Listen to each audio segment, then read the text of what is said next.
এটা খাড়া কলোনির নবকুঞ্জর গেট। আর গাড়ি ডুললে 6-7 কিলোমিটার রাস্তা দূরে আছে। আর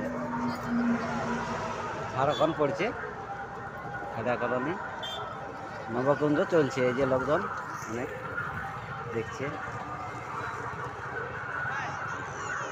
এটা দেখতে খুব ভালো লাগছে। আর ওই যে মাঝের দিকে মন্দির আছে, ভিতরে দেখা যাচ্ছে মিলন কুঞ্জও আছে। আর এই যে লোকজন ভালোই দেখতে ভালো লাগছে। আপনাদের কাছে বিশেষ অনুরোধ।